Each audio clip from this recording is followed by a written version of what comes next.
get like you, Alex. Trying to get like you. Okay, guys. So I'm gonna start the live right now. So we are just in time. So it's perfect. Tell me, Isa, how to make to see you and Michael in one moment of the screen. How to do this? You have to activate the gallery vision. So if you go. So wait a second. How to do this? And where is gallery? So there is an option. There's an option. You will see it, and it says gallery vision. And when you click on it, you'll see me and Michael at the same time. Wait a moment. The place where the 3 dots. Yeah, there. Honestly, yeah, I just moved mine to the left. I just went like that, and I could see both of you. Oh yeah, I see now. Yeah. You see, Michael is more experienced because I only do it on. I'm not good with this. I'm still freshman with everything. Okay, perfect. So we can start. Okay, so thank you so much, Michael, for being here. Thank you so much. It's an honor to have you. As you know, we started. Happy to be here. We started Alex's channel, and we want to, get started with some interviews and some famous influencers as yourself. So first of all, how are you doing, Michael? I am blessed. Today is actually our 4-month progress picture. It's our 4-month progress update. We have a 6-month physique transformation that we're going through. We started March the 2nd, and today, July 2nd, we just took our 4-month pics. So I'm pretty pleased, man. I'm happy. I feel good. It's surprising. I look at some of the pictures, and it's hard to believe that I'm actually down 30 pounds because I almost look bigger in the second picture. But I'm stronger than I've been in a long time. In the last 4 months, I went up on every lift that I've done, but I'm 30 pounds lighter. But I feel much better. A very nice improvement. I know that very shortly, actually, you will have your Supermatch with Todd Hutchins in the Monster Factory. Is that right? 7 days. Okay, 7 days. So how are you feeling? Are you ready? I'm gonna kill him. It's not even gonna be close. Now he's strong. Todd Hutchins is super strong, man. You can't take him lightly. I feel like I've got the skills and I've got the tools to beat him. And we're gonna see. I don't think he can outlast me. I don't think he'll beat me in a war. I don't know. I'm excited about the match. Todd's awesome. He's doing really well right now. I just got to put an end to that winning streak of his. Yeah, it's true. He's been winning a lot lately, and it's gonna be an interesting match. Everybody has a favorite because like the leverages and everything, the hook and the particular type of movement. So they say that you might win. Alex, what do you think? It's an interesting match, actually, right? Honestly, love both of guys. Toddzilla is awesome with his side pressure, but to one with Michael's side pressure, it's not enough. That's why I'm really interested, to have this possibility. I mean, Toddzilla to go to triceps or not, because I never saw him use it before, and I'm interested because it could be a little bit one-sided to Michael, honestly, but. Maybe Toddzilla has some surprise. Maybe something he prepared. I don't know. I know that it can be. Even Michael will control everything. It will be the interesting match, Yeah. Honestly, I mean, Todd is super, super strong, and he's very intelligent. I'm sure he's coming up with a game plan. I'm hoping he tries the exact same thing he always does. I hope he doesn't have triceps. I actually hope he comes in weak as shit. Best wishes for Toddzilla. We believe in you. Yeah, actually, best wishes to him. Michael, I wanted your thoughts about what happened at you on the table. I know that you're a dear buddy of Corey West, and he lost. Okay, Alex won, but I want your thoughts about it because. Who better than you? You literally know the guy. You grew with him, you train him. Who knows better than you? Well, in my opinion, Corey proved to people that he deserves to be at that level. He is a very, very strong individual. If you're just talking about raw power, there's going to be a handful of people who may be stronger than him. But he doesn't have that international experience. He doesn't have that big stage experience. And I think he made a couple of errors. I think Alex arm wrestled perfectly. He did exactly what he needed to do to get, to fatigue Corey's hand, fatigue Corey's wrist, to get his wrist to go back. I think Corey should never have held on to Alex when the slip was about to happen. He should have just let the slip happen. But who knows? Who knows what if that would have changed the outcome or not? Alex is a very formidable opponent. Obviously, he's a huge human being. He's got very impressive wins underneath his belt. I was just happy to see Corey be in the match. And, you know, there's anyone who watched that match knows that Corey definitely has the power. He just needs a little bit more experience. He needs to fine tune a few things, maybe get a couple of more options than just, I'm going to force you into a hook. Because honestly, he has an open top row. He has one. He doesn't like to use it. But there's probably 8 to 10 months that I was just beating the shit out of him in a hook. Like I was beating, and I can hardly hook anybody, right? But because Corey was going into a hook, it was allowing me to just be really aggressive in a hook. So the only way he was able to stop me at that point was to come outside into a top row. And he has that in his arsenal. He's not super confident in it. And I don't think he felt like he could get away with it with the height of Alex's hand. So once his hand and wrist blew up, he really didn't have any more options. But yeah, Corey's super strong, great kid. I'm excited to see him pull John Brzenk. Now, obviously, in my opinion, John does not possess the strength that Alex does, but he has so much experience. So I think watching that match helped John out a lot. Like it helped him come up with a game plan of what he needs to do to try to fatigue Corey. Because if you don't get to knock a little bit off of Corey off the first couple starts, that kid might just run over you. You know, he's strong. Mm-hmm. Yes. Definitely, I want to add something. That the huge respect for Corey. He definitely deserved such a level of a wrestling event where he was invited. And like previously, when he had the match with Krasi, a lot of guys asked me that probably maybe Krasi was not in the best shape. Maybe Krasi was very not perfect. But to compare the level, honestly, I think it was absolutely what should happen. Like when Corey won with him, this Corey won of very, very strong hookers, honestly. At the beginning, he do very well by the setup, by the shoulder, by the positional game. Later, like Michael says, it would probably a little bit was lack of experience, and he probably feel a little bit uncomfortable on the table. Because of course, I did what I need to do. But I believe that Corey has a very bright future in the sport. He's very big. He's very powerful. He's like a big level of horsepower. And actually, he's smart. I saw that he did what was very good at the beginning. And my advice for his match with John, it's also be very, very careful and a good setup to go like inside in his best way. Corey know where his best attack moment.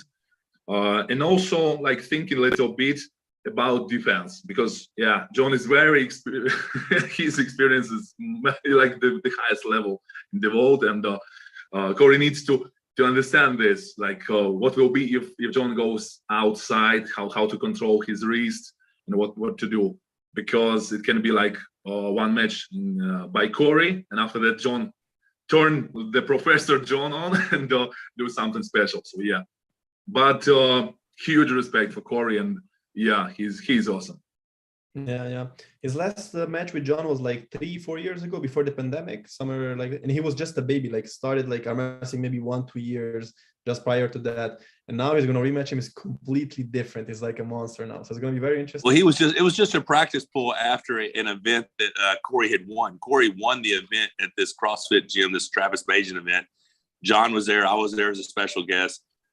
He got on the table with Travis left-handed, actually beat Travis left-handed. Then he got on the table with John right-handed, was able to pin John a couple times right-handed. But John wasn't in form. He wasn't training. But it gave John some data about, how Corey feels in the setup, where his strength's at. And John's been excited about having this match for a while. He's like, man, I'd like to pull Corey West again, So. Mm-hmm. How do you see that going between John and Corey? I mean, I think if John cannot get it out of his hand, John's in for a world of shit. I mean, if John is forced to have to go into, because the thing is, if you get Corey in a defensive hook, that's a different story. But if you get Corey's in his lane, that's a lot of man to stop. Mm-hmm. Yeah, exactly. Yeah, and that's I would recommend to Corey to use his offense hook and use his like very good moment. He has very, very powerful like moment. Mm-hmm. So Michael, for my next question, I know that of course you saw the Devon and Levan match. It was amazing display of power from Levan. It's something amazing. people start to saying, actually confirming that he might be the strongest arm wrestler of all time that's ever walked the planet. So I wanted to ask you, what are your thoughts about the match? What are your thoughts about Levan? Like, how do you see him going in the next few years? Like, who can maybe stop him? Okay, so yeah, super impressed with Levan. I had a feeling. I mean, I told everyone in my predictions that 60% chance he was going to be too strong. He's just going to run through him. And that's what we saw. We saw a very, very, very powerful Levan, a very, very powerful start. We all know Devin's not known for his, his fast starts. He's more of a defensive puller. He tries to contain. And, he went open top row, Kingsman, whatever, round one. Had a brief stop for half a second. It gave some glimmer of hope to the people that, he might be able to stop him. Round two, his bicep didn't hold up, got blasted right through. Then he was forced to try to go inside every match after that. And you cannot, I don't care who you are. And that's why Jerry Cadorette, in my opinion, is Levan's a horrible matchup for Jerry, because you have to be 20% stronger to go towards someone like that to try to beat him, And there's no way we're going to find anyone 20% stronger than Levan. It's just, that's not going to happen. The only way, in my opinion, although Levan may have the strongest hand and wrist in the sport or who's ever competed, the only way to beat him is to go through his hand and wrist. You can't go toward his arm. You can't get him curled in. You're not going to cup him. The days of Genadi turning him into a hook are far gone. You're not turning the guy into a hook, in my opinion. You're going to have to beat him with back pressure, pronation, and riser. And if you don't have those tools, you have no chance. Mm-hmm. Yeah, absolutely. That's my opinion. So Ermes, because of levers, right? Ermes did not fare well against Alex when they met. Now, things may have changed since then. I've seen some practice pulls. I don't know. Practice is practice. But what happened was Alex is a longer levered, similar style arm wrestler. Ermes is going to do phenomenal against someone who's the same leverage as him or shorter, right? Like, I'm the same lever as Ermes. He's going to do well against me. Levan's the same leverage as us. He's going to do well against, he has potential to do well against Levan. He might be able to, it's just when he faces a longer levered top roller, that's where I've seen potential. Now, he did well against Vitaly in that practice pool, and that's a longer levered top roller. But someone with especially with him, continue to gain size. He's 130 kg, 130 something kg. I don't know what he weighs right now. He's huge. If he can get enough post, because in my opinion, it's going to come down to this. And some of these things are just hope. We hope that this happens. You're going to have to attack these two fingers, the pinky and ring finger. You're going to have to peel them out before the strap. You have to peel them out on go, in a slip, compromise the fingers, make the knuckles go past the wrist, then get to the strap and try to do something exactly the same as that. And the hope is, if you can accomplish task one, task two is making his arm feel full of blood, because he has massive, massive arms. He has over an 11-inch wrist, a 20-plus inch forearm, 24-inch biceps. Our hope is that it takes a lot of blood and oxygen to feed those muscles.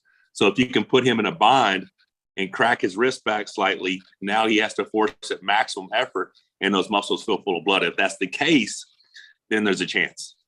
But if he doesn't pump and he just continues to arm wrestle efficiently, we're all screwed. Mm-hmm. Yeah, because everybody said like he might get tired, but as the time went, I saw that Levan was just like not out of breath. Like, actually Devin was the one who was like gasping for air. Like his endurance. Well, that's because the strength gap was so big. The only way he's going to get tired is if you make him arm wrestle at 100% of his maximum effort. If he's arm wrestling at 80, he's never going to get tired. Mm-hmm. But if you can force him to arm wrestle at 100% of his maximum effort, his maximum strength, and you do that by equal opposite, you have the same pressure, the equal pressure that he's doing, countering on him, and it's forcing him to use all of his strength. Now, if you can get him to use all of his strength, then the hope is he's more of a power monster, not an endurance monster, right? But if he's arm wrestling at 80% and his opponent's arm wrestling at 100%, the guy that's going 100% is always going to wear out first. Mm-hmm. Yeah, that is true. And Michael, I saw in one of your recent videos, and correct me if I'm wrong or I'm saying anything not that didn't came out of your mouth, that you could maybe bring out a version of yourself that might be able to stop Levan in some way in the match, right? I wholeheartedly believe that. People think I'm crazy, but I wholeheartedly believe that. You got to figure the last 12 months, 13, whatever, I've had a very bad case of COVID, and I had long-lasting effects from that. I had severe nerve damage. I didn't have access to my riser and my pronation. Now, I still felt like I was strong, but I got my ass kicked, right? So I lost some matches. The fact is, I'm training hard. I'm treating myself like an athlete. I don't think I've reached my peak. I still think there's a better version of me to come. Now, I honestly believe that there's been a version of me in the past that could have had enough strength to tie Levan up in certain, because there were times where my pronation and my riser, or at least my pronation was, I mean, because here's this, I'm going to tell you where my logic comes from. Very simply, if you compare the numbers of Denis Plinkoff and Levan in the gym, there's only marginal differences. It's not a huge gap in strength. There's percentages difference in strength and what they're both capable of doing, right? Well, if I was able to put the brakes on some Plinkoff, wouldn't it be irrational for me to think that I couldn't do the same thing to Levan if there's only marginal differences in strength? As long as I'm performing at my optimum level, now I might be risking serious injury to do it, but I still think I got a shot. That's just me. Mm-hmm.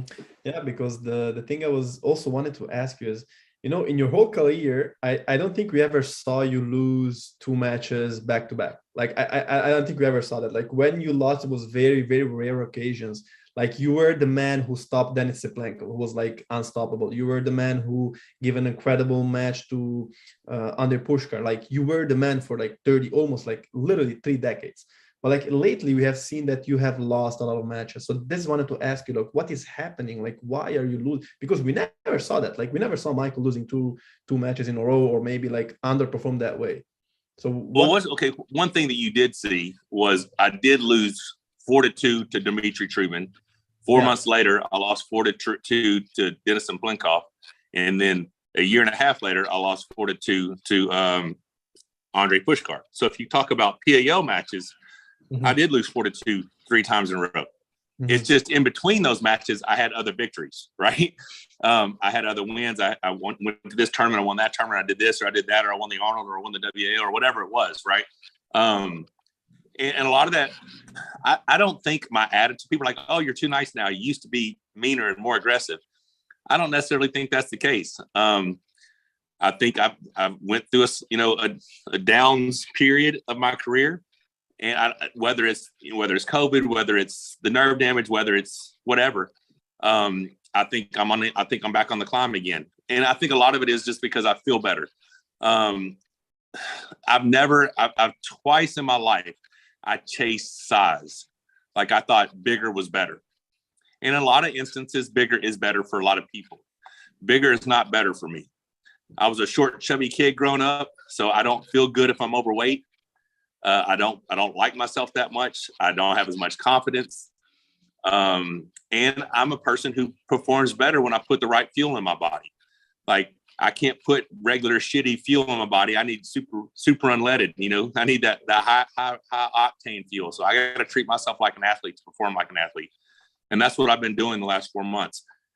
Now we have a 6-month transformation goal, and that is going to be a photo shoot and all kinds of shit. But that's not the end. That's just the beginning.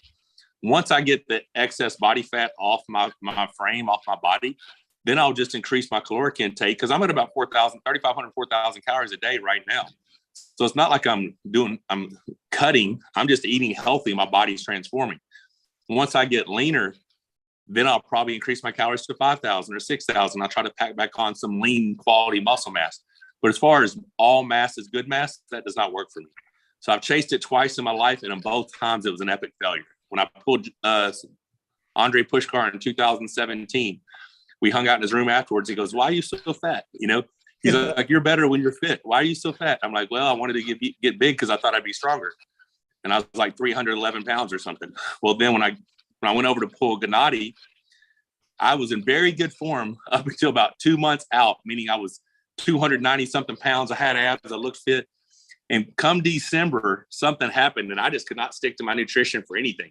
And we ate bad for about 2.5 months. Now, I kept working out, but at that time, I was doing what Devin told me to do, and I was just doing the high volume workouts, light workouts, just to be healthy and healed.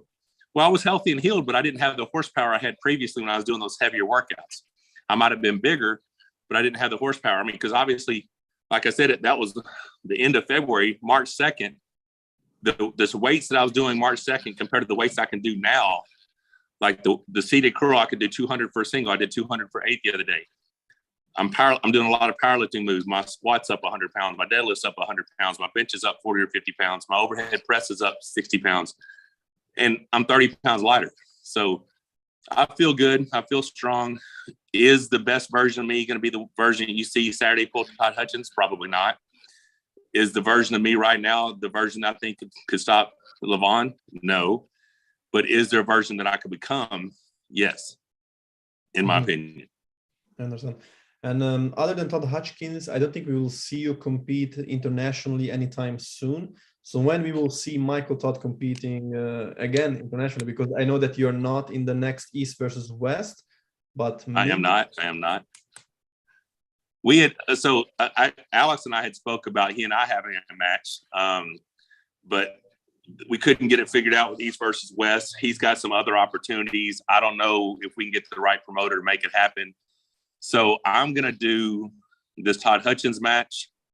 I'm going to pull a couple of tournaments here in the United States. We're going to do our photo shoot. Then I'm going to Amsterdam for a week. I'm home for 6 days. And we're doing a tour of the UK for 2 weeks. Like we go to India in like a week and a half. We'll be there for 8 days. And then come October, my schedule clears up quite a bit. I'm pretty available, and I do have some stuff to do with Nine-Line. I have another event to do with Redcon 1 down in Miami. We're going to take a short cruise. But November, there's a potential event coming up that it's not an event, it's an event that I'm part of that we might end up promoting. I potentially could have a big match with maybe John Brzenk or somebody there. December 17th is going to be my next Monster Factory. Pretty sure that's the date that I'm looking at. I was going to do December 10th, but I think Tim Talmadge is doing like a pay-per-view event in Washington that day, and I didn't want to conflict with another pay-per-view. December 17th may be close to Christmas, but I think guys are going to want to sit home. Guys and girls going to sit home on December 17th and watch some badass arm wrestling for free on YouTube. So as long as I can get the athletes here, I think it'll be great. Who knows? I might be reaching out to Alex to come pull me at that. Who knows? But yeah, so man, I don't know. I do have something very, very big on the horizon for 2023 for me, but it does not include a lot of international arm wrestling. It's a goal of mine that I've had for a while. It's something that I know has never been done before, but it'll be a lot of fun to try to do it. So I'm not going to say what it is yet, but I will be announcing it at some point. So my 2023 may not see me doing a whole lot of high-level elite world-class matches. There may be a few thrown in there possibly, but what you're not going to see is me waiting 6 months to arm wrestle, me waiting 6 months to arm wrestle, or me waiting 4 months. I'm going to be arm wrestling a lot more in 2023. Mm-hmm. Yeah, because we were used to you being very active. Like you would compete almost every 2 months maximum, 2-3 months maximum. You were always competing. So we were. I hate not arm wrestling. I enjoy the competition. I need it in my life. I need to get up there and hear that ready go and try as hard as I can. Uh-huh. The waiting and prepping and peaking, and can you become amazing? Can Devin show up and be his best form? Can Levan? Yes, it's possible. It's great. It's awesome. But I get bored. Trying to train for 6 months for one event. You know, I need to be a little bit more active than that. Mm-hmm, mm-hmm. Awesome. And before you continue, just quickly, guys, if you're watching, leave a like on the video, share, and let's begin. So my question is, you said that you would like to pull Alex, and I know Alex has so much respect for you. Like when we speak and often like we talk about the greats, like he has so much respect for you, for Devin, like these greats, giants of the past, but also for current era. So my question would be, Alex, like, would you want to pull Michael? Like that would be an amazing match. I know Ermes proposed it in the past. So I know that you would like for sure, right? Absolutely. Yes, absolutely. And Engin organized a great job. He know that only one thing, that with my job, I can like plan something only at the beginning of the month. So I have the troubles if I need to plan something like after 2 months or 3 months, because honestly, in my last time, I used a lot of days during competitions. Yeah, but definitely it will be. I'm not know like it will be on the pace of East of the West, or maybe on the Michael Monster factory, maybe something else. Like I think, I believe that it will be like interesting match for the people. People want to see it, yeah. And even like I said before, so going to the Michael's factory, it's like a train together. It's also a great opportunity to watch the things is happening there. Michael, for me, it's not only the athlete. Like I said before the interview, like Michael now it's like an athlete, like a coach, like an organizer and promoter. For example, the people like Corey, I think the Michael opened the world of Ermes and helps him, yeah, and prepare him. And it's cool. It's cool. Like we have some champs who help the new guy, the fresh guy, to go inside the world of arm wrestling and make it interesting for them. It's great. It's absolutely awesome. And want to add something about Corey, for example, because guys probably especially from the East, not know like a lot about him. But I remember that Corey is a guy who won actually with Aslanov, yeah? Was on the Monster Factory. It was the match he won, and it was exactly the moment that we know, oh, the guy has a power. After that, he won with the last one, big one, with Krasi, like absolutely easy in a hook. Remember, guys, that Krasi actually won with me, with Vitaly, and sometime early before, and with Levan. It was the guy who won with every one of us. It was like a level when you need to teach something new and go after to improve yourself. And actually, Corey won was left with Ryan Espy. For me, Ryan Espy is also the man. Lefty, he's very strong. And if Corey won with him, it means also that the level of Corey, yeah.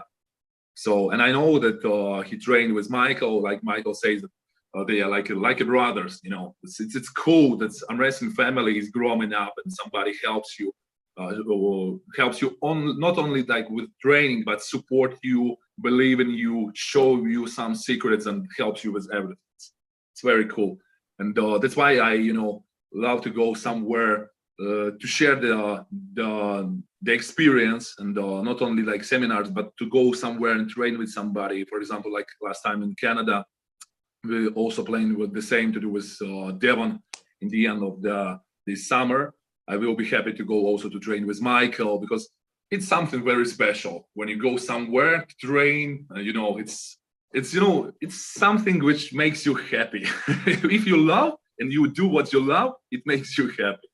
So that's why I think it's absolutely correct from my side to say thank you, Michael, for doing what you're doing, and you makes arm wrestling bigger, and find the guys like Corey. It's cool. It's absolutely cool in my. Have you two? Well, very cool, man. I appreciate the kind words. Here's the deal. I mean, I've been doing this. September, will be my 32nd year anniversary. I'll be starting my 33rd year of competition. And this is just a sport this is how I was raised in arm wrestling. It was a family reunion, getting together arm wrestling. It's the camaraderie, 20 athletes. It's just a good time, right? We're all competitors, but we can get on the table. And used to, the best matches you saw were not in the tournament. They're on the after table afterwards, because people were banging till midnight on the tables, just having a blast. And I remember practices back 30 years ago that I would arm wrestle 500 matches a night, and then everyone would leave, and I would get beat 100 times in the hook by my trainer at the time before I would leave. I'd make him beat me in the hook because he was a top roller. I was like, you got to beat me in the hook 100 times before I'm leaving. And he would just smack the shit out of me, And it's a great sport. It's a lot of fun. I'm so blessed and thankful that we have the notoriety and exposure that we're getting currently. Due to social media, I'm full time now. This is my entire job, is to train and to create content and to do different personal appearances or seminars or arm wrestling, whatever. This is my full time gig, and I get to spend every day with my best friend. Rebecca is really the brains behind this whole thing, so we got to give her the credit for all that. But I do enjoy what we're doing, and I'm excited that these Monster Factory events are getting some good exposure, and people are excited about them. As far as Alex, anytime, and this is Ermes, anytime you guys want to come over here and train, the door is always open. We got plenty of room for you to stay. We can have a lot of fun. Yeah, that would be amazing. Oh my God. And before we're going, just a quick super chat from Penguin Toddzilla, which asked, Alex, what are your predictions on Michael Todd versus Todd Hutchins? Like I said before, for me, Michael is favorite because of his style, because of his current shape. And Toddzilla is very, very strong, but I don't know how endurable he with somebody like Michael. I think it will be very hard. Maybe he prepared some surprise. Yeah, I'm actually love interesting matches, and I will be happy to be surprised. But for me, Michael is favorite in this match, and Toddzilla needs to do something really, really new to defeat Michael. That's why for me it's I'm not expect what actually he can do. Yeah. So with big respect for Toddzilla, but for me, favorite is Michael. Okay, yeah. So for my next question, I would like for Michael to ask you about the current top 5. But before that, because it's a question that's always asked, top 5, top 5. I asked a lot of athletes this, do you think having a top 5 holds value? Do you think we should do that, or we shouldn't just care? Maybe Levan is first and whoever, or maybe it has value. We should know who is second, who is third, who is fourth, who is fifth. And if it's so, could you give us your current? You asking me or asking Alex? Asking you, Michael. Okay. Yeah. So I thought you was asking me to ask Alex. I was like, hey, Alex, what's your top 5?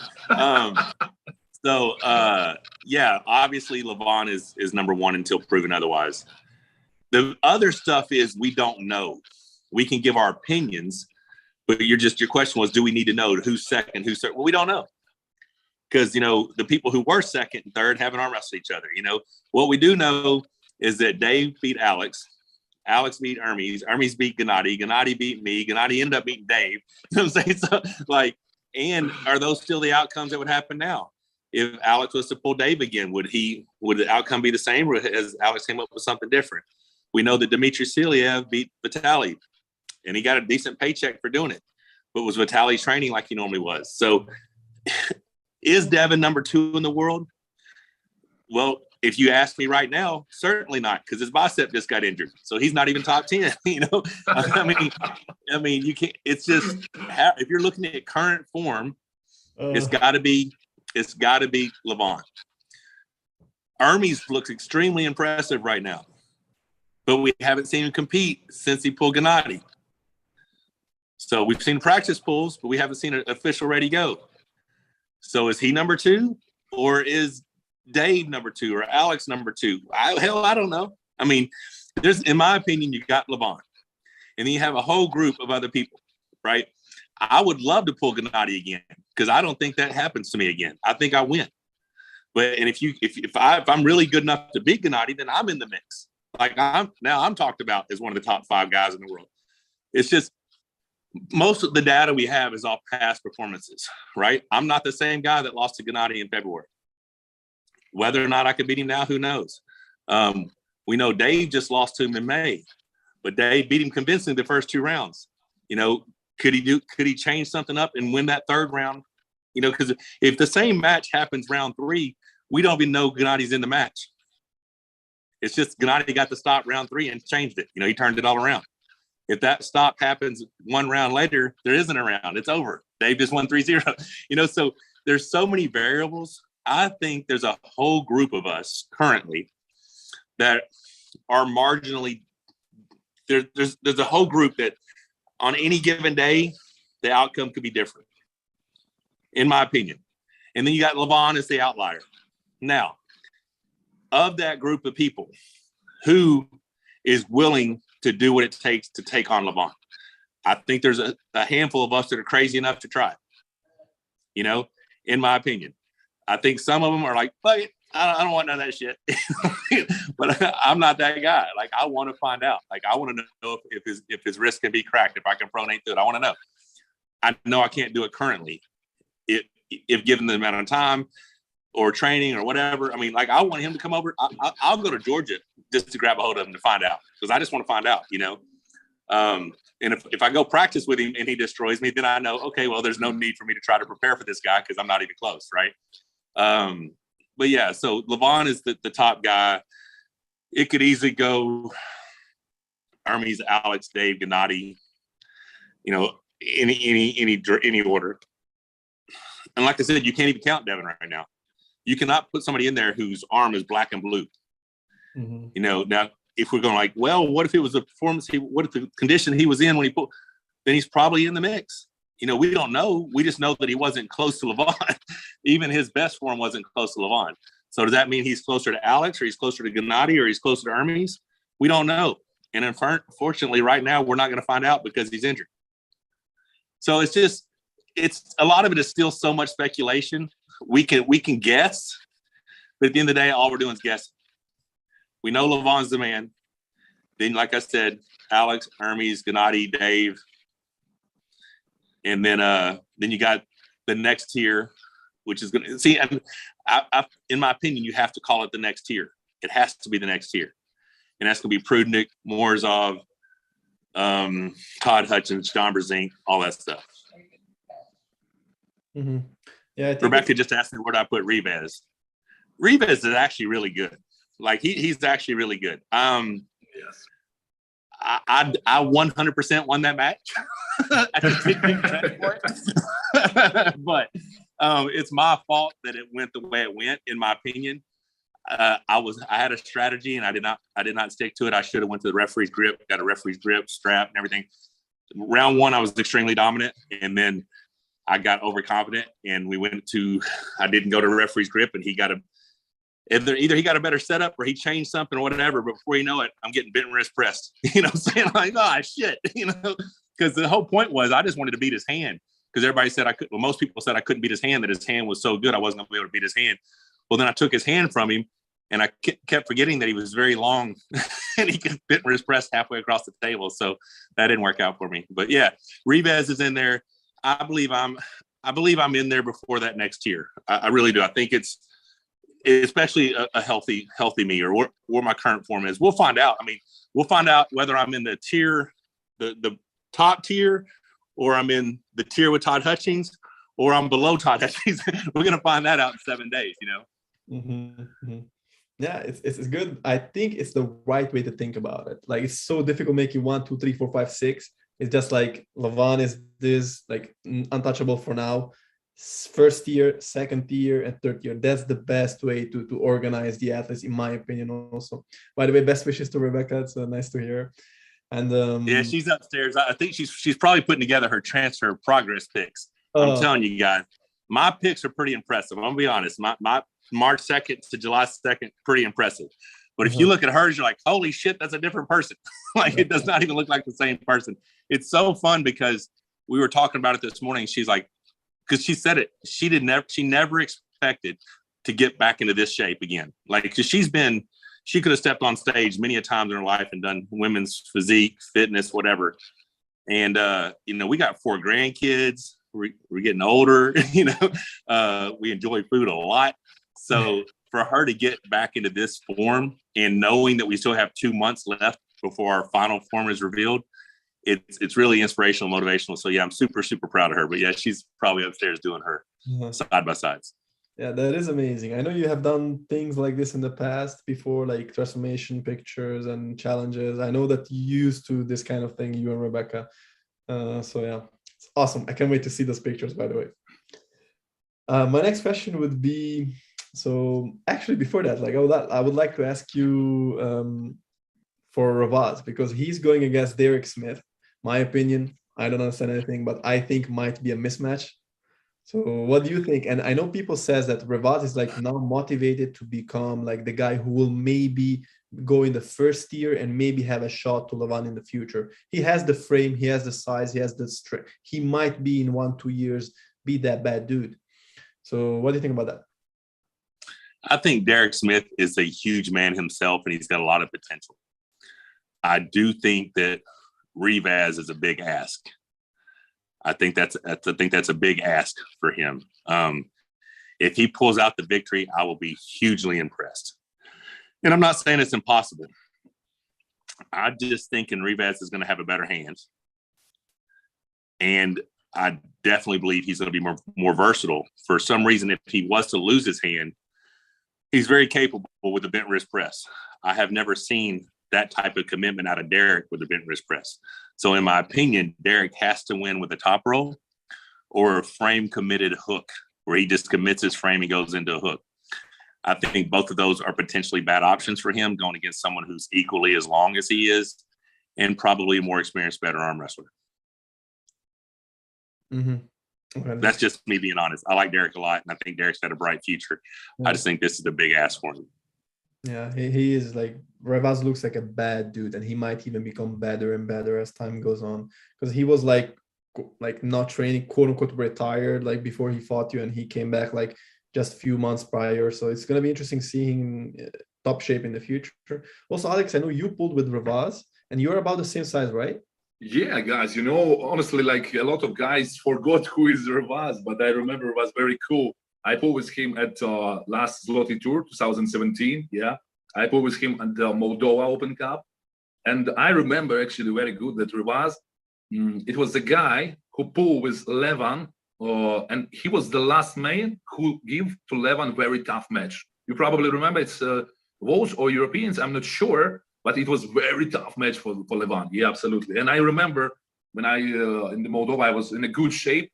I won easily one match, and after that, I was out after one with Genadi and somebody else.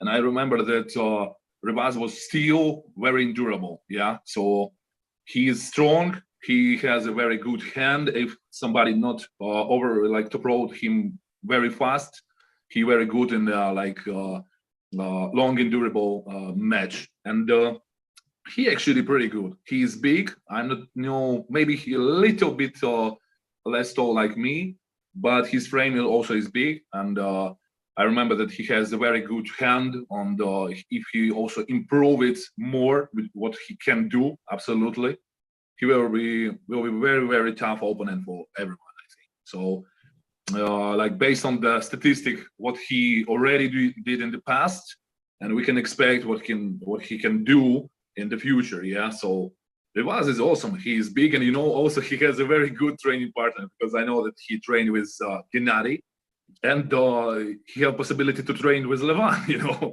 So he can know what to expect from other guys if he trained with Levan. Levan actually can say him what the level of that guy, what you need to do, what you need to train. And yeah, Revaz can be very, very tough guy in the nearest future. Mm-hmm, mm-hmm. Yeah, that's got to be a pretty good advantage to be able to train with Levan and Genadi. And I mean, we all have decent training partners, but when you have training partners that are all at that level, that's got to be a pretty good practice session, Absolutely, yeah. Say so. So connecting to my next question would be, Michael, like, you have literally made the history of the sport. You've witnessed it from the beginning till today. You've been part of it. So who better to ask this question than you?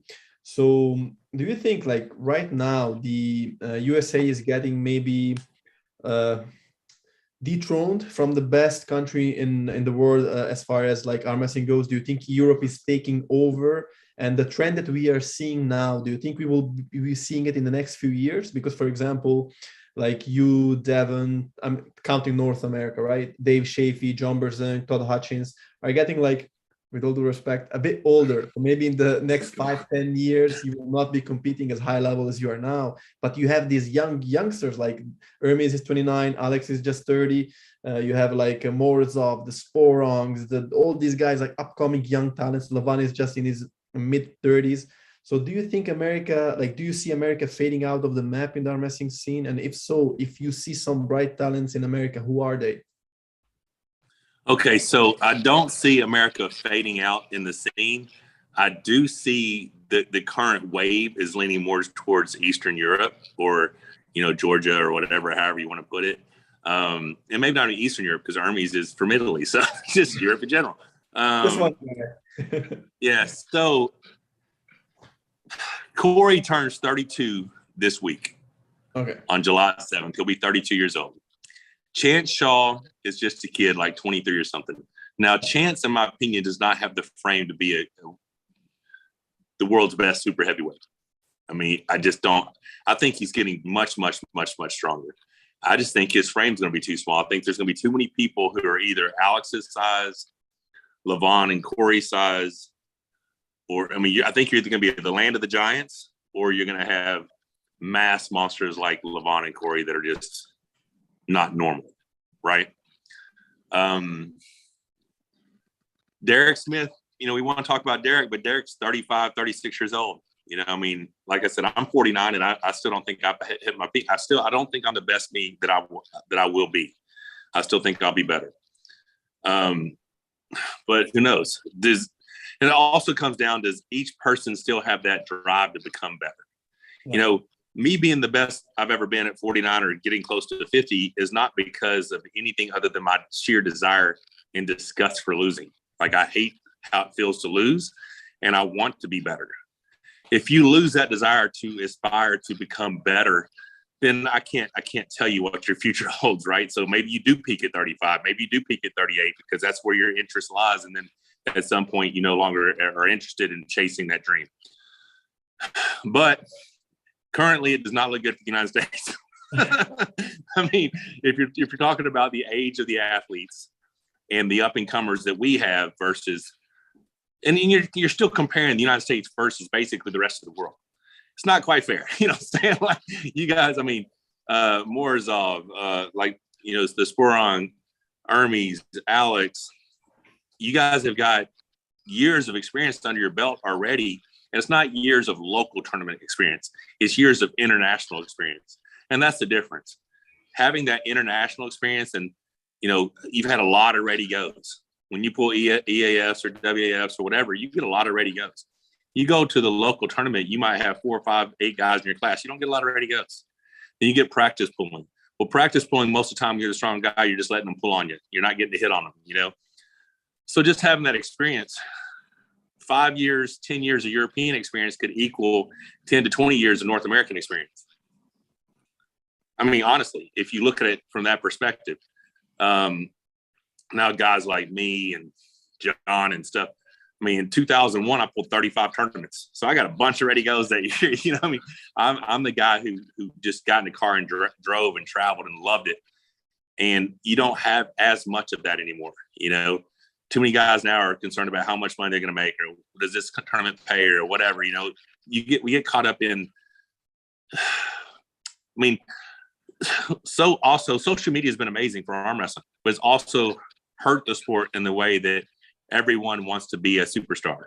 When you still got to earn your stripes. This is not a sport that you just come in all of a sudden and you're going to be amazing at. You got to work your ass off to be good at this. Mm-hmm. And we have a sport now that's getting a lot of notoriety and recognition through social media. And a lot of people just want to jump in and be famous and be the next big thing. And it doesn't work that way. So it's a good thing. It's a bad thing. In answering your question, the future currently lies in Europe, but we do have our exceptions. And I believe Corey West is the biggest exception we have. After that, it would be someone like Derek Smith, Chan Shaw. Now you go into some of the lighter classes, we have some impressive young guys, in my opinion, that are doing fun things here in the States. How will they fare against the Eastern European monsters? I have no idea. Because forever, what America had was the super heavyweights. We kind of took over, we kind of owned the super heavyweights. You know, you had me, Cadorette, Travis Bajan, Devin Laird, John. I mean, we had a bunch of super heavyweights that were, when you looked at the top 10 or top 15, 5 or 6 of them were United States or North America. You don't see as, I mean, you still see some. You got Dave, you got Devin, you got me. Corey is in that top 15 now. So there's still 4 or 5 of us that are in the top 15 still, which is cool, but it's not like it used to be, you know? And I see a lot of the young guns from Europe just being very hungry. So. Yeah, that is true. Also, when I was referring to America, I was like referring to North America, so Canada as well. No, I got it. Yeah, and in Europe, like actually, you have like Georgia, who has like incredible pullers. You have Ukraine, which you might not know, but like a lot of Russian athletes, like the greats of the past, are like actually from Ukraine. You have like right, and you have like all these countries. So it's like more countries versus like only Canada and America. So it's not fair, but it's like you have more population. Like it's a bit. It was always like this, you know. Like I was seeing in the pool. Oh yeah. Like the Travis and the John Brzenk going over Europe, kicking some ass, like destroying the Europeans. So it's kind of like held its way through. Michael, I wanted to ask you if you could choose. Like, money is not a limit, time is not a limit. Like 6 months, you can choose any opponent you want in the world. Levan. Not even a split second to think about it. Yeah. I mean, it's Levan. Uh-huh. It's going to be Levan until someone beats Levan. Okay. You know, it's not Levan until someone beats Levan. It's Levan until someone wins one round against Levan. Yeah. I mean, because I will bet Levan right now, first one to 1,000, I win. He might beat my ass 499 times, but by the 500th time, I'm cracking that wrist back. And they're all mine after that. We're gonna change the format of the Supermatch. That's how the Supermatches run. It'll take us a while to get there, but hey, I'm down for it. Let's roll. Awesome to hear. Awesome. Like, I actually love that you have so much fire inside you still to pursue the number one. Like, it's good. It's good to see. It's good to see, really. And except yourself, who would you want to, like, if you could just put a match together in 6 months, money is no limit, who would you want to see pull each other? Every athlete in the world. Every athlete in the world. Not yourself. 6 months. Yeah. Excluding me. I honestly would like to see Ermes take a crack at him. Really? Yeah. I mean, if you gave Ermes 6 months and 100% focus, I would like to see if it's possible, you know, because it would let me know a lot.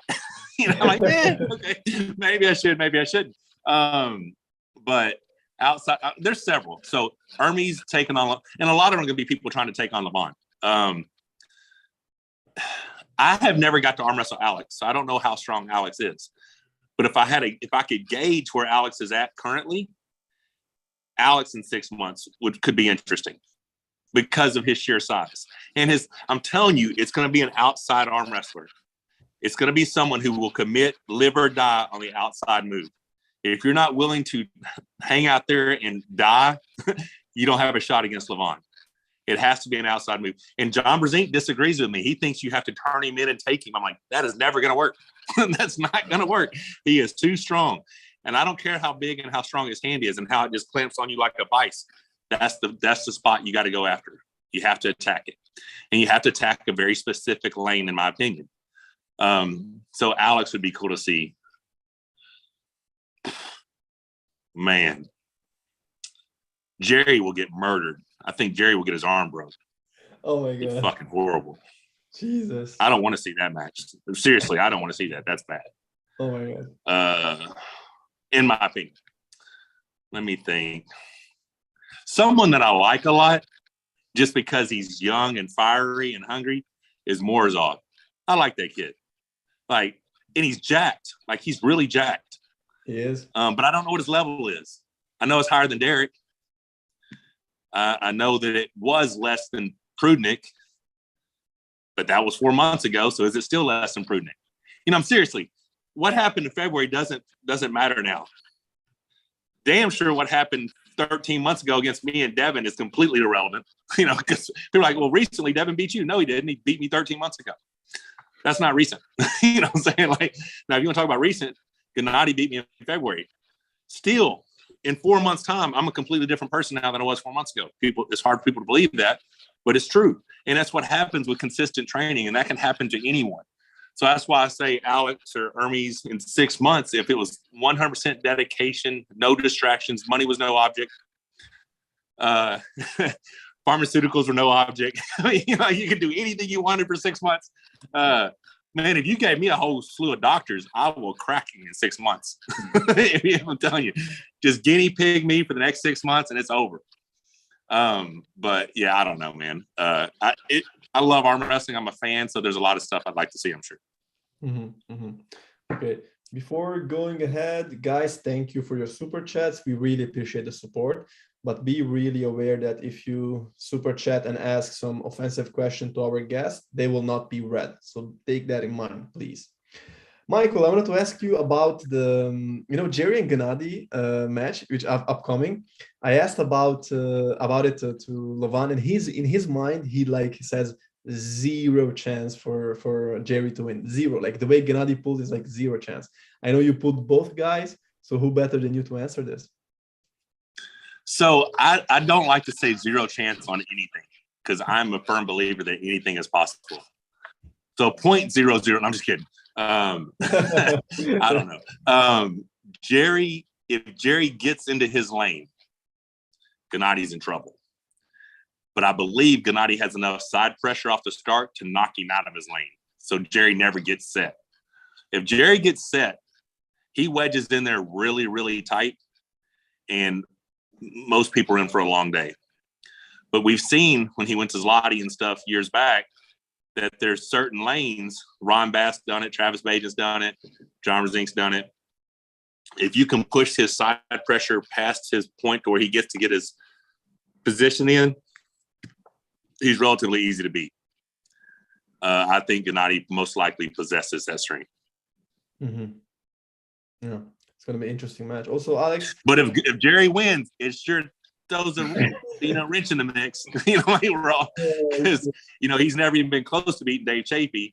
So, but if he beats Genadi, he just passed Dave. You know what I'm saying? Like, it would be really weird. I'm calling it right now. If Jerry wins, you and Devin are gonna want a match with him as soon as possible. Well, I mean, the one good thing for me is if an American, like, people are like, who do you want to win between Devin and Levan? Well, part of me was like, well, hell, Devin beats him. It's a much shorter trip for me to go up to Canada to beat Devin than it is for me to go all the way to Georgia to beat Levan, right? But at the same time, the mystique of Levan was he's never lost one round in pro format arm wrestling, right? So although it would have been interesting to see Devin, I would have much rather had that crack myself. The selfish me wants to be the guy that takes that round off of him, right? But yeah, so it would be easier for me if an American went over to Europe and beat some of these guys, so that I didn't have to keep going to Europe. I could just go beat the American and get my spot back. But we bring the Europeans here. Oh no, Rebecca said we just bring the Europeans to the Monster Factory. That would be also. That's how we do it. Also good. That was a good idea.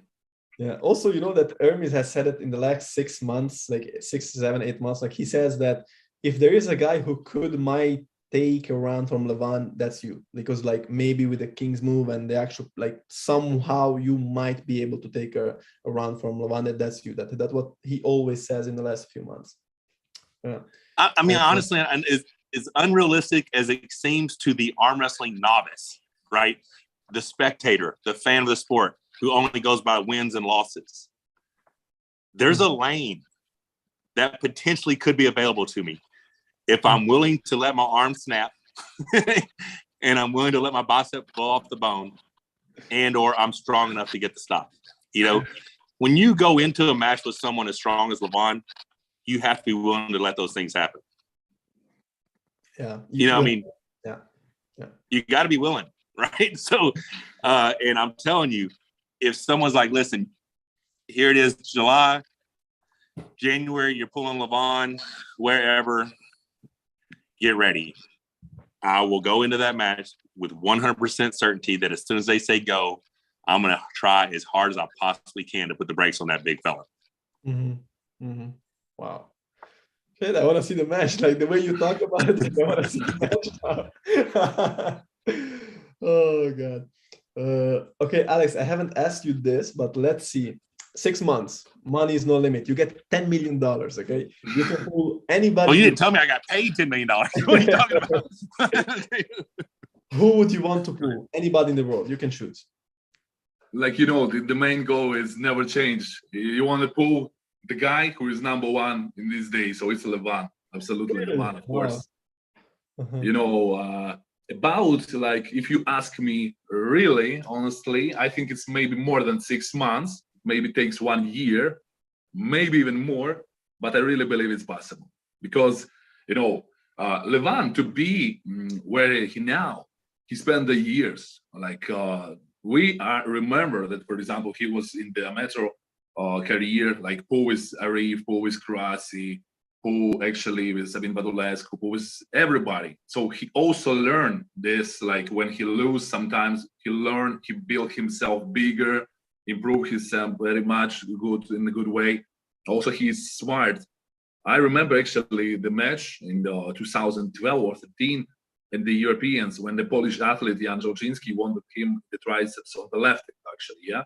But it means, for example, the years goes and Levan improve.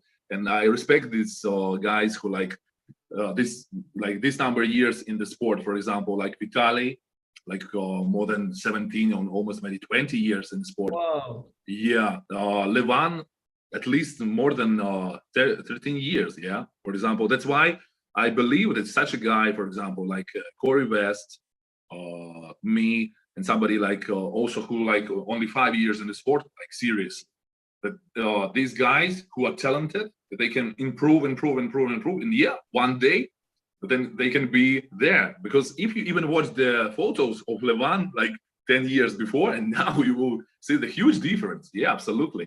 And also, if you will even if you will see the difference of how Levan pulled, for example, 2016 or 17 at the beginning, and now it's also a huge difference.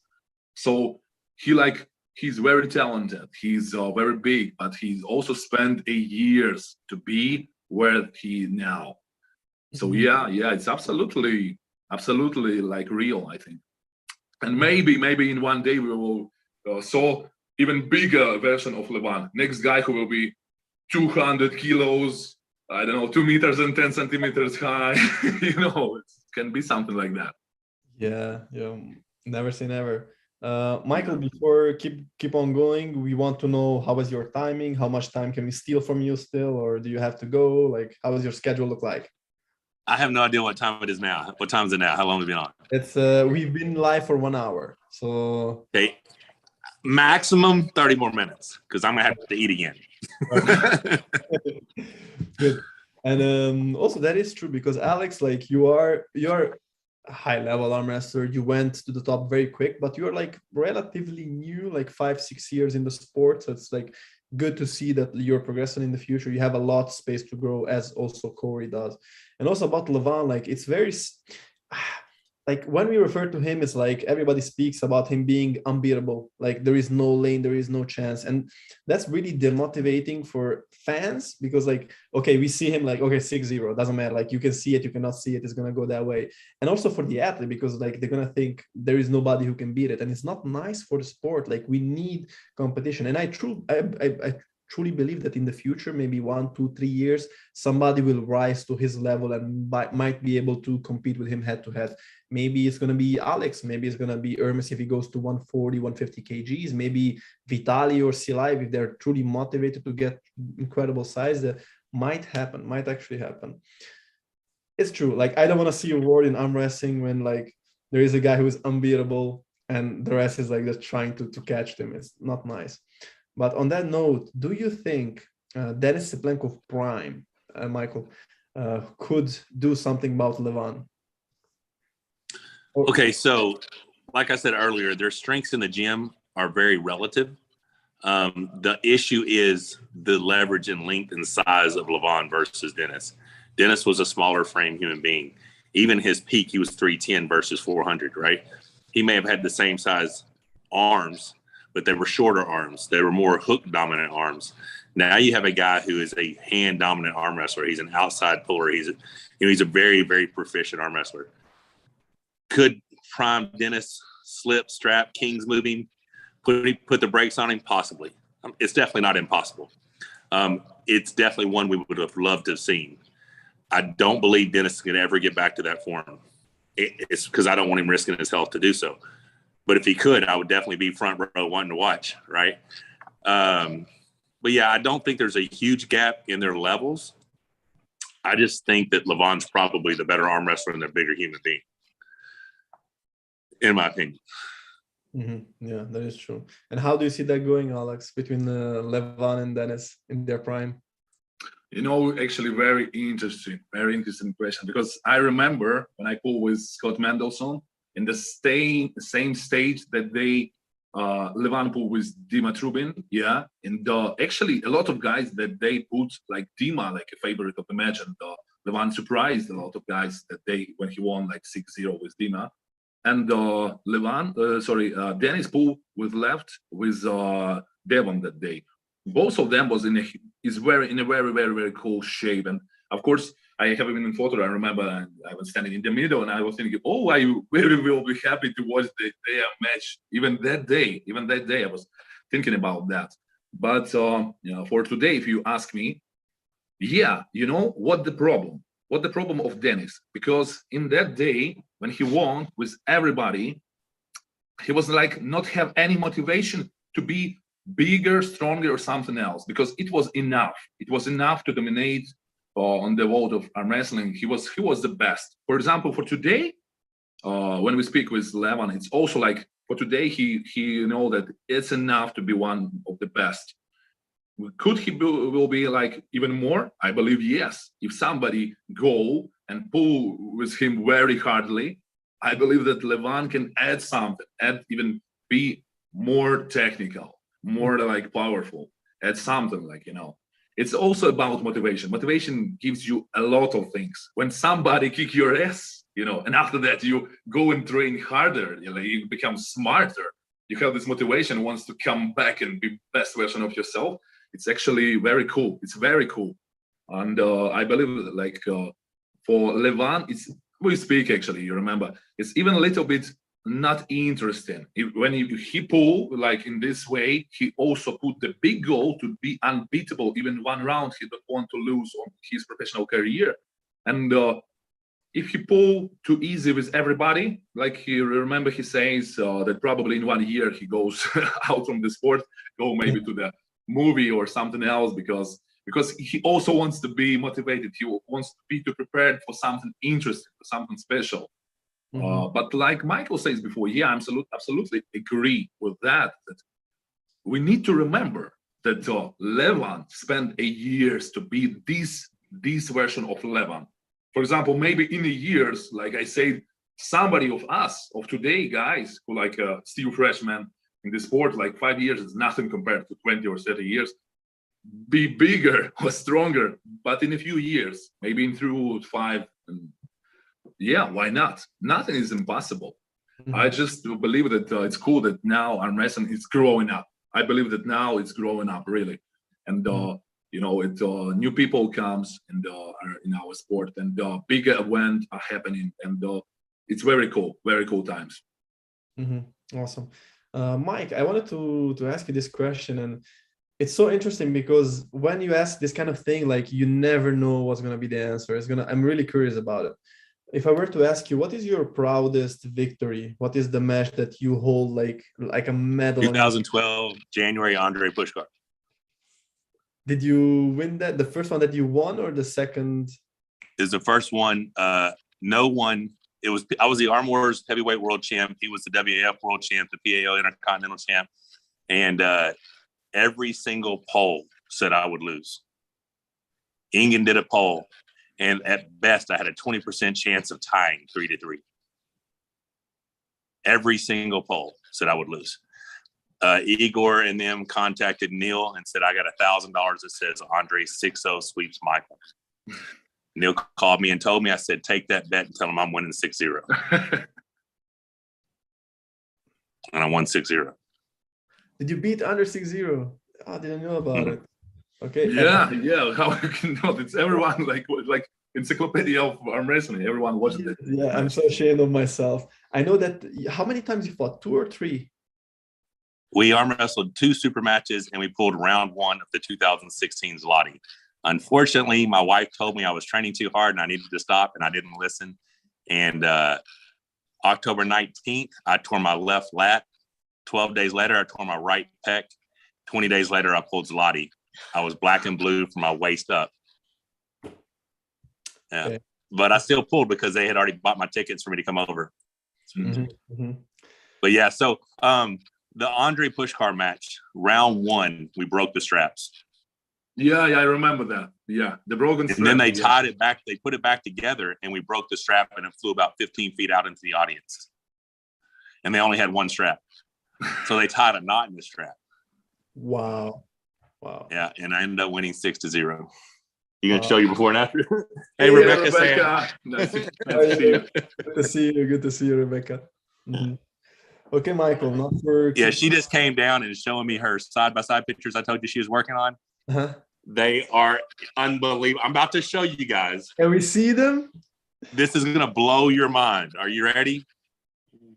Let's go. See if you can see that picture. God. Wow, that is amazing. What? Amazing. Just amazing. What? That's unbelievable. That's 4 months, and she still has 2 more months to go. 4 months? Yeah, hang on. This one's going to blow your mind too.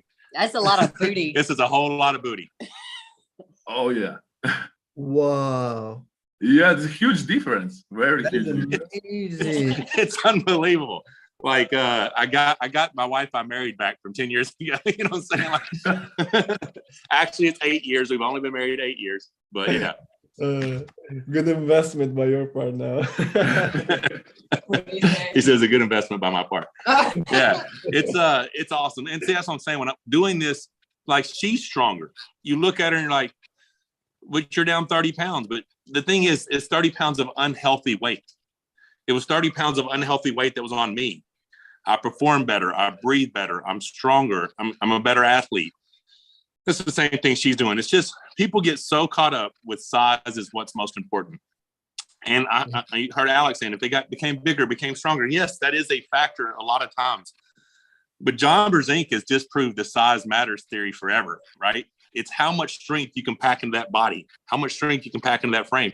And with the Levan in particular, me personally, if I was to face Levan, I'm not going to surpass Levan in a lot of areas of strength. He's too far ahead of me. I'm not going to catch him. But what I need to do is surpass him in 2 areas. I need to have a better riser than him, and I need to have a better pronation than him. The rest of the strength is irrelevant if I can shut those 2 lanes down. I don't have to be overall stronger than Levan. I just have to beat him in certain areas of strength. And if I can do that, I can stop the match. And that's what people don't understand. Me having a better pronation or me having a better riser does not mean I need to be 100 pounds heavier. Right? Oh, if you go to 180 kilos, you can beat a 150 kilos. No, that's just unhealthy weight for me. I'm 120 kg right now, and I'm as strong as I've been in a couple of years, at least. So if I can gain the strength in my hand and my wrist becomes more rigid, my hand and my riser gets stronger, my pronation gets back to where it has been. I think there's enough there to make to take that specific lane and stop the match. Like I said, I will be risking my arm in the process, but I'm also willing to do that. I'm okay with that, you know? Mm-hmm. Yeah, it's awesome. I want to add something because, for example, you know, a lot of guys sometimes in Europe says, but no, everybody comes here. Like John was like always here in the big matches, like Zloty Tour, some vendettas. And for example, Michael, actually, he like going to the Zloty, always going for the vendetta with our guys. And Michael never afraid, never like go away from the battle. Even like this last left-handed match with SP, you know, like I know that you're not lefty. Lefty is not your favorite, but you go and pull. It's awesome. Like I like and appreciate the people who like never afraid to pull, but love to pull and go and challenge themselves. Like, you know, they want to check themselves and improve and be better. So yeah, it's also like a lot of guys says me like this. Michael never go away from the fight. He goes actually into the fight. Mm-hmm. Well, the thing is, I appreciate that, Alex. That means a lot. And like I said, I have great respect for you as well. And like I said, I've followed your career a lot. I've always known you're going to do big things, and I look forward to getting to battle with you at some point. But people oftentimes through social media are like, "You're scared of this. You're scared of that." Dude, who is scared of arm wrestling? What's the worst thing that's going to happen? I'm going to get a broken arm or something's going to... That's nothing. I mean, that's not life and death, dude. This is not something I'm afraid of doing. I will happily arm wrestle whoever wants to arm wrestle. It's just in certain instances that needs to make sense, right? Like if you're going in a trajectory this way, like right now, as horrible as it is for me to say this, I am probably not the best business decision for Alex to arm wrestle because I just came off a few losses. Alex just came off a big win. So if he pulls me and the outcome is not favorable, he just hurt his brand temporarily, right? So I'm not saying I'm going to win. I'm just saying there's always a possibility. Yeah, it's a reality. So technically, I'm not the best outcome. Him pulling a rematch with Dave Chafee is a great match for him because he lost to Dave. He just got a good win against Corey. Now he has nothing to lose by pulling Dave, right? So sometimes it's just what makes the most sense. But as far as arm wrestling and being afraid to arm wrestle, there is not a single elite arm wrestler who is afraid to arm wrestle another arm wrestler. We do this shit for fun. It just so happens occasionally we get paid for it. I mean, that's it. There's nothing to be afraid of. It's arm wrestling. Yeah. And like I always say, for example, the lessons, like when you lose, it's like somebody kick your ass, and it stays in your mind. You want to be better. You ask yourself. Can you imagine how motivated I must be? I must be extremely motivated right now. Absolutely. And I remember that even in Genadi's mind, it was always, he says a lot of times that, for example, he was losing with Dave a couple years before. And for him, it was very important. He says, I want to back, I want a rematch. And now I understand how it is, yeah? When you like lose and you want to improve and compare what was your level that day and you improve or not this day, how you become better or not. It's very, very interesting, and it motivates you. So when you pull with somebody, you want to pull with everybody, because to be sure that you are the best, like Levan did, he pulled with everyone who wants. Like he'll go into the Zloty, won with everybody. After that, he go into top 8. Now, for example, if you have a good proposal, you can invite him and pull with everyone. Like he's opening, absolutely. But yeah, this is what means he is great, because yeah, he defeat everyone. Unbeatable for today. It doesn't mean that unbeatable for like in the future, like in a few years, like everyone predict that, oh, come on, we have a boring situation. Now Levan is so strong that no one can do anything with him. So yeah, it's like sometimes it's not predictable. I remember actually the arm fight, this was Richard Lapkes with Arsen Lilia. Also, it was the same day. It was Zoloyev with probably Cadorette. Hazimir Zoliev versus Jerry Cadorette, me versus Andre Pushka. Yeah, and what I want to say, that day, it was the situation like everyone predictions was wrong. Everyone predicted here. It was absolutely opposite results. So I remember the day. Yeah. Right. Isa, you here because I see only E, not your face, but only E. Oh, Isa, all I see is this little sign there too. So. Yeah, probably. We lost Isa.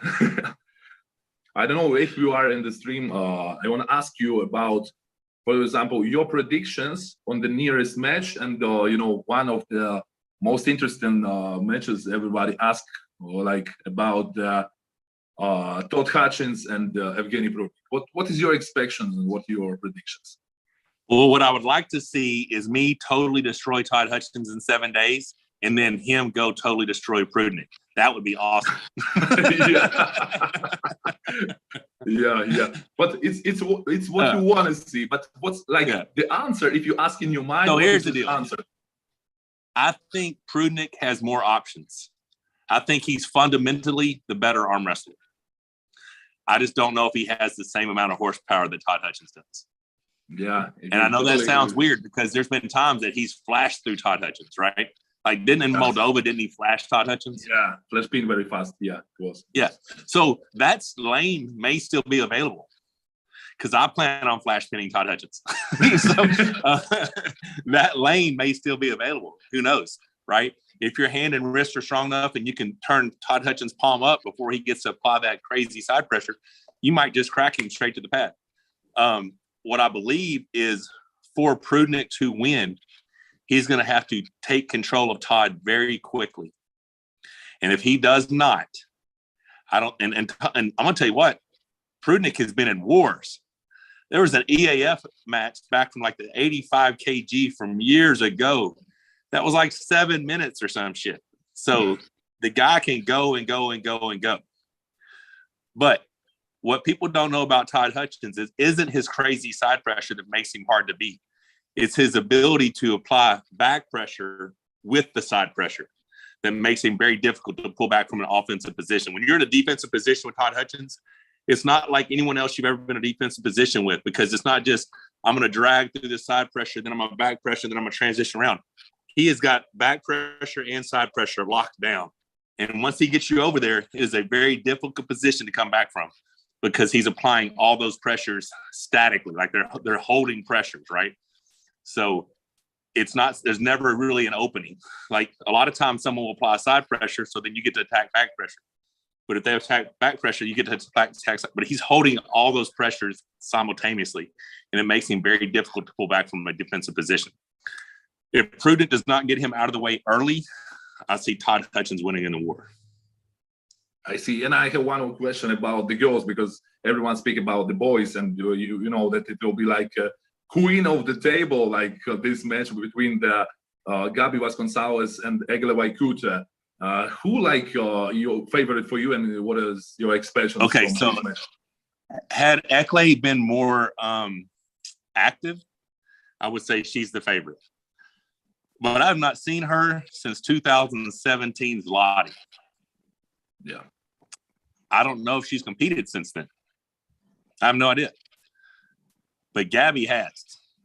And Gabi's ridiculously strong. And on that day, she beat Ekle one time left-handed in the tournament. Ekle came back to win the event. Gabi took second. I can't tell you who the favorite is. My heart tells me that Gabi's going to pull off the miracle, right? Gabi's going to finally be claimed the number one female arm wrestler on the planet. Now, as far as who Gabi is, that is the most accomplished arm wrestler in history. Not female, arm wrestler. I mean, no other arm wrestler has done what the hell she's done. She was winning juniors and seniors at 15 years old, 16 years old, 17 years old. You know what I'm saying? Like, this chick's done it all. And she's won. She's shown up every year, with maybe the exception of a year or two, and has won. No one has ever done that. Yep. So you can say women's competition is not as difficult, is not as stiff, is not as deep as men's competition. That is not her fault. You know what I'm saying? This chick shows up every year and wins. So in my mind, she is our greatest athlete in the sport of arm wrestling, the most accomplished athlete in arm wrestling. John Brzenk is the greatest arm wrestler of all time, but the most accomplished arm wrestler in the sport in an international level is Gabi Vasconcelos. Mm-hmm. Wow. Amazing stuff. East vs West is just a month and 1 week ago, and we can't wait for that. Michael, we are unfortunately out of time. We would like to keep you here forever, ask you so many things, but unfortunately we have to let you go. But before that, I want to tell you just that in the chat, they're complimenting Rebecca's transformation so much. They're saying incredible things. Of course they are. Otherwise, Michael would beat you. Yeah, let me tell you this. So we're having a before and after contest, like who has the best result. Mm-hmm. Now, I've told you my transformation is pretty impressive, but I knew coming into this thing that I was 100% going to lose because I have a 96% male demographic. You know what I'm saying? I got 4% females who follow me. Every dude is going to be like, yep, she kicked your ass. She looks way better than you. So there's no chance of me winning this challenge. But yeah, I'm super, super proud of her. And watching her commitment to this journey and this experience that we're having has done nothing but motivate and inspire me to be the best me that I can be. So we're having a lot of fun. Mm-hmm. Michael, again, thank you so much for your time. Good luck with everything. Good luck with your match with Todd Hutchins. Hopefully you will smash him 6-0. And it's best of 5, so the best I can do is 3-0. But okay. I'm gonna try to get him out of there early. Yeah. Thanks again, Michael. Thank you so much. All right, guys. God bless. Thank you, Michael, for everything. Thank you. So your support, Corey, like that you organize like Monster Factory, that you are like a cool athlete who motivates thousands of people, thousands of arm wrestling all over the world. Me too. And it was really cool to have you here. Yeah. Thank you guys for having me. I wish you the very best of luck with the growth of your channel. Both of y'all, you're doing a lot of good stuff. And you guys have a blessed weekend. Thank you, Michael. Take care.